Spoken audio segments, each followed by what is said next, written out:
మీ business ఏదైనా మీ ఊర్లో promotion చేయాలంటే అది సుమన్ టీవీతోనే సాధ్యం. ఇప్పుడే సంప్రదించండి. దాంట్లో డ్రగ్ ని పెంచిందంట. ఇప్పుడు స్టేబుల్ కావట్లేదు అంది. దాంట్లో ఉంటే డిగ్రీ ఫెయిల్ 3 పర్సన్స్ ఉన్నారు. అడిగితే కూడా అసలు లైసెన్స్ గురించి కూడా చెప్పలేదు. బంధన్ ఆసుపత్రిలో గత 5-6 గంటలుగా హైడ్రామా కొనసాగుతుంది. ఎవరైతే మృతుడు ఉన్నాడో మహేందర్ రావుకు సంబంధించిన బంధువులు పెద్ద ఎత్తున ఆందోళన చేస్తున్నారు. పూర్తి స్థాయిలో హాస్పిటల్ యాజమాన్యమే బాధ్యత వహించాలని వారి చిన్న కుమార్తె కానీ ఇతర బంధువులు చెప్తున్నారు. అసలు ఏం జరిగింది వారి మాటల్లో ఒకసారి విందాం. చెప్పాం. డాడీకి నార్మల్ గా ఉబ్బసము పొట్టలో జస్ట్ కాన్స్టిపేషన్ అని తీసుకొని వచ్చాము హాస్పిటల్ కి. ఎలాంటి ప్రాబ్లం అనేది లేదు. తన గత సిఏపిజీ జరిగినప్పటి నుండి రెగ్యులర్ చెకప్ ఎవ్రీథింగ్ జరుగుతుంది. బిఫోర్ కూడా 4 రోజుల నుండి ఎక్కువ ఈసీజీ ఎవ్రీథింగ్ నార్మల్. ఇక్కడ వచ్చిన తర్వాత కూడా అబ్నార్మల్ కూడా ఓన్లీ ఉబ్బసం అని కాన్స్టిపేషన్ అని వచ్చిన పర్సన్ ని నార్మల్ గా చూపించి పంపిస్తానన్న పర్సన్ అబ్డోమినల్ స్కానింగ్ అన్నారు. ఇక్కడ అబ్డోమినల్ స్కానింగ్ ఉంది ఆల్రెడీ, బట్ అబ్డోమినల్ స్కానింగ్ లేదు, బయటికి వెళ్ళండి అని చెప్పారు. అట్లా కూడా నార్మల్ గానే పర్సన్ ని తీసుకుని వెళ్ళినాం. అప్పుడు కూడా తనకి ఎలాంటి ప్రాబ్లం లేదు. ప్రాబ్లం తర్వాత అది రిపోర్ట్ వచ్చిన తర్వాత మేము అడిగితే వాళ్ళు ఏం చెప్పారంటే ఇలాంటి ప్రాబ్లం ఏం లేదు, జస్ట్ ఏఎంసీలో మీకు అవసరం ఉంటే ఏఎంసీలో ఉంచుకోండి, 1 డే అబ్జర్వేషన్ అని చెప్పారు. మేము నార్మల్ అబ్జర్వేషన్ కదా, 1 డే ఉంటే తనకు కూడా కొంచెం ప్రాబ్లమ్ ఏదైనా వాష్రూమ్ కో ఏదైనా ఉంటే నార్మల్ గా కూడా అవుతుంది కదా అని చెప్పేసి నేను ఏఎంసీలో ఉంచాం. వాళ్ళు చెప్పిన రీజన్ ఏంటంటే ఏఎంసీలో అయితే ఒక్కలే పర్సన్ కూర్చో, అదేంటిది ఐసీయూలో అయితే ఒకటే పర్సన్ లోపలికి పంపించారు. సో ఏఎంసీలోనే కూర్చోబెట్టండి, ఏమైనా ప్రాబ్లం ఉన్నా మేము చూసుకుంటామని ఏఎంసీలో మాత్రమే ఉంచారు తనని. తర్వాత కూడా అప్ టు ఏ డాక్టర్లు లేరు. పేషెంట్ దగ్గర వచ్చేసి ఫార్మ్ డి అండ్ BAMS మాత్రమే ఉన్నారు. ఈ ఇద్దరు తప్పించి ఎవరు లేరు. మేము గట్టిగా కూడా అడిగాము, కార్డియాలజీ పేషెంట్ అని అంటున్నారు కాబట్టి ఏదైనా ప్రాబ్లం అవుతుందో లేకపోతే ఉబ్బసం అని అన్నారు. ఎందుకు అడ్మిట్ అని కూడా అడిగితే జస్ట్ నార్మల్ గా అని చెప్పారు. తర్వాత ఇక్కడ కాదు ఐసీయూలో అయితే నైట్ మొత్తం చూసుకుంటూ ఉంటారు డాక్టర్లు అని చెప్పేసి ఐసీయూ షిఫ్ట్ చేశారు. తర్వాత డోర్ పెట్టిన వాళ్ళు అక్కెళ్ళి అన్నం కూడా తినిపించింది. అన్నం తిన్నారు, నైట్ కూడా అన్నం తిన్నారు. అన్నం తిన్నాక 10 నిమిషాల తర్వాత నేను వచ్చేసి అడిగాను, డాక్టర్లు ఎవరు లేరేంటి, ఒకవేళ కార్డియాలజీ ప్రాబ్లం కావచ్చు, ఒకవేళ ఇది నార్మల్ అని అనిపించినప్పుడు వాళ్ళు చెప్పిన రీజన్ ఏంటంటే ప్లూరల్ ఎఫ్యూజన్ అని చెప్పారు. ప్లూరల్ ఎఫ్యూజన్ అంటే నార్మల్ లంగ్ లో చెస్ట్ వాటర్ ఫిల్, అది కూడా ఎక్కువ మోతాదులో కాదు, మైల్డ్ అని చెప్పారు. దానికి కూడా ఎలా అంటే ఎవాక్యుయేషన్ ఇచ్చినా కూడా నార్మల్ అయిపోతుంది. సో వాళ్ళే చెప్పారు బీపీ కంట్రోల్ అయినా కూడా నార్మల్ గా అయిపోతుంది అని చెప్పారు. అప్పుడు కూడా నార్మల్ ఉన్నారు పర్సన్. మేమే అన్నం పెట్టి మరి బయటకు వచ్చిన తర్వాత డాక్టర్స్ ఎవరు లేరు అని అంటే జనరల్ ఫిజిషియన్ 11:40కి వచ్చింది. నైట్ 11:40కి వచ్చింది. అడ్మిట్ వచ్చేసి మార్నింగ్ 11:30.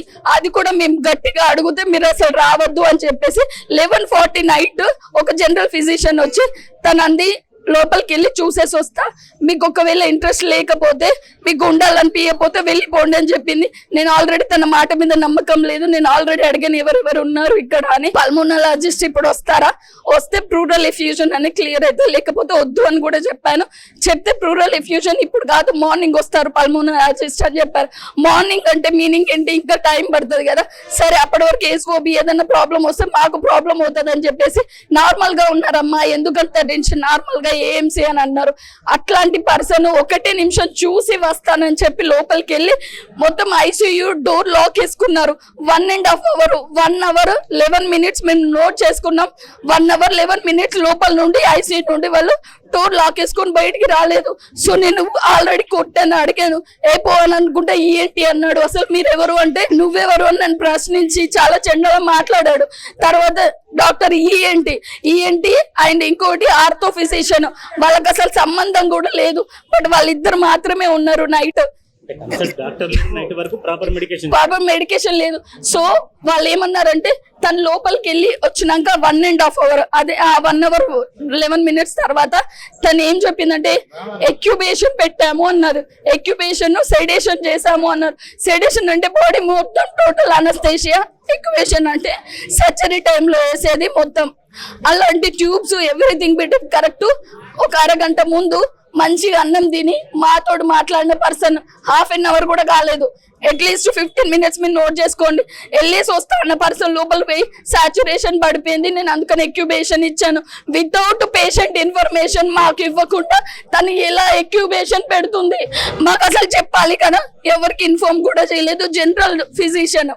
అప్పుడు కూడా మేము ఏం చేసామంటే లోపలికి సరే ఎక్యుబేషన్ పెట్టారు కదా, డౌన్ ఫాల్ ఏమన్నా ఉందా అంటే నార్మల్ గా ఉంది, కొంచెం తగ్గినట్టు అనిపించి మేము ఇచ్చాము అని చెప్పింది. సరే అది ఇచ్చారు కదా, స్టేబుల్ గానే ఉందా, స్టేబుల్ గా ఉంటే మేము ఏం చేస్తామంటే బయటికి తీసుకెళ్తాం. ఇప్పుడే తను ఓకే చెప్పి లోపల పోయి బయటకు వెళ్ళిపో అన్న పర్సన్ డిశ్చార్జ్ సమ్మరీ కూడా రాసుకొని ఆల్రెడీ దాంట్లో కూడా డైట్ ఎంజీ అవి కూడా రాశారు. రాసిన పర్సన్ లోపలికి వెళ్ళి ఎక్యుబేషన్ మాకు చెప్పకుండా 1.5 hours లోపల ఉండి ఎట్లా పెట్టారు, అది నాకు ఫస్ట్ క్వశ్చన్. అండ్ కార్డియాలజిస్ట్ పెట్టాలి, కార్డియాలజిస్ట్ కాకుండా లోపల ఫార్మ్ డి BAMS చేసిన పర్సన్ అండ్ జనరల్ ఫిజిషియన్ వచ్చేసి తనకి కార్డియాకి మొత్తం ఇదంతా చేసింది ప్రొసెసర్ వాళ్ళు ముగ్గురు. అండ్ అడుగుతా మేము ఇక్కడ మాకు ఎవరు తెలియదు, మేము ఏ క్వశ్చన్ అడిగినా వాళ్ళు ఒకటే ఆన్సర్. ఇట్లా నార్మల్ గా చూడడం ఎందుకంత సహనం వాళ్ళు సహనంగా ఉన్నా మేము ఉండలేము. మా పరిస్థితి నేను అరుస్తూనే ఉన్నా, అడుగుతూనే ఉన్నా. లోపలికి వెళ్ళి కూడా చెక్ చేసుకుంటూ ఉన్న మానిటర్ ఫొటోస్ కూడా తీసుకున్నాం. లోపలికి వెళ్ళనివ్వట్లేదు, లోపల లాక్ ఉంటది, అసలు పోనివ్వట్లేదు. ఆ ఫైనల్ గా కూడా ఇంకొకటి మ్యాక్స్ కేర్కి వెళ్ళాను, నైట్ వెళ్ళి సురేష్ సార్ని అడిగాను మ్యాక్స్ కేర్ లో. తను ఏమన్నాడంటే ఈవెన్ అది పెట్టినా కూడా ఇంక్యుబేషన్ పెట్టినా కూడా మేము తీసుకుంటామమ్మా, ఇక్కడ బెస్ట్ వరంగల్లో బెస్ట్ డాక్టర్స్ అంటే మేమే, తీసుకురండి అన్నారు. పేమెంట్ అది ఎవ్రీథింగ్ మాట్లాడుకుని మేము వచ్చి కూడా అడుగుతూ ఓకే అంది. ఓకే అన్న పర్సన్ లోపలికి పోయి అది మళ్ళీ సెడిషన్ అదేంటి దాంట్లో డ్రగ్ ని పెంచిందంట, ఇప్పుడు స్టేబుల్ కావట్లేదు అంది. చెప్పినట్టు డాక్టర్ నిర్లక్ష్యం స్పష్టంగా కనబడుతుంది. ఈ సంఘటన చెప్తున్నా ఏం లేదు, ఇంకొకరికి ప్రాబ్లం జరగకుండా హాస్పిటల్ సీజ్ చేయాలని కోరుకుంటున్నా. అండ్ ఈవెన్ ఫార్మసీలో కూడా నాకు ఫార్మసిస్ట్ లేడు, అండ్ దాంట్లో ఉంది డిగ్రీ ఫెయిల్ 3 persons ఉన్నారు. అడిగితే కూడా అసలు లైసెన్స్ గురించి కూడా చెప్పలేదు. ఈ ఆఫీస్ లో ఇక్కడ ఉన్న ప్రతి ఒక్కరు నాకు MBBS డాక్టర్ అని చెప్పిన person BAMS and pharm D doctor అని చెప్పి అదేంటి కార్డియాలజిస్ట్ గా తను సర్వే అవుతున్న పర్సన్ ఫార్మ్ డి వాళ్ళకి అధికారం ఉండదు. సో ఇట్లాంటి ఏమీ లేని వాళ్ళను అండ్ ఇంకోటి వాళ్ళు ఇచ్చిన ఇన్ఫర్మేషన్ కార్డియాలజిస్ట్ పక్కనే బిల్డింగ్ లో ఉన్నారని వాళ్ళు క్లియర్ గా చెప్పారు, ఏ టైం అయినా వస్తారని చెప్పాడు. మరి మేము వచ్చిన దగ్గర నుండి పరిస్థితి మొత్తం అయిపోయేదాకా ఓన్లీ పల్మోనరాలజిస్ట్ 6 o'clock మార్నింగ్ 6కి వచ్చాడు. అది కూడా వచ్చి నేను MDని, నీకు మీనింగ్ తెలుసా, అసలు MD అంటే మీనింగ్ తెలుసా, అసలు నువ్వు చదువుకున్నావా అని అడిగాడు. నేను ఒక ఫార్మసీ చేశాను అండ్ మెడికల్ కోడింగ్, నేను రోజు పేషెంట్ షీట్స్ చూస్తున్నాను, నాకు పర్సన్ మొత్తం రాయడేటా కూడా తెలుసు. నేను తెలిసే ఈ డ్రగ్ ఇవ్వాలి, ఈ డ్రగ్ ఇవ్వకూడదు, మీకు ఆపేయండి నేను తీసుకెళ్తాను అని కాళ్ళు పట్టుకున్నట్టే బతిలాడుకున్నా. నేను ఈ బతిలాడుకున్నా కూడా 9 o'clock నాకు చెప్పకుండా ఇంక్యుబేషన్ చేశారు. మళ్ళీ వచ్చేసి 6 o'clock కూడా అదే పని చేశారు. మార్నింగ్ 2 o'clock చేతులు ఎత్తేసినట్టు మాటలు మాట్లాడారు. అప్పటి కూడా నేను అంబులేషన్ తీసుకొచ్చా. 2:30 నుండి 6:30 వరకు అంబులేషన్ కిందే ఉంది, కావాలంటే CCలో చూసుకోండి. వాళ్ళకి అంబులేషన్ కి కూడా వాళ్ళు నాకు సహకరించలేదు.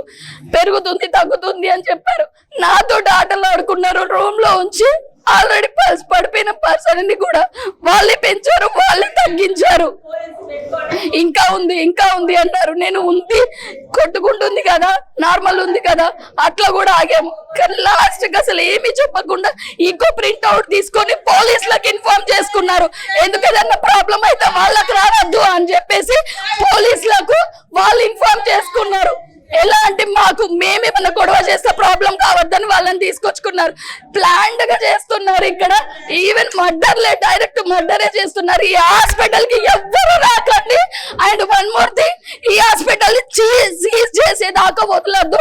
Doctor Sunitha, she is a very fraud. Sunitha, Manoj Kumar fraud అంటే ఫ్రాడ్.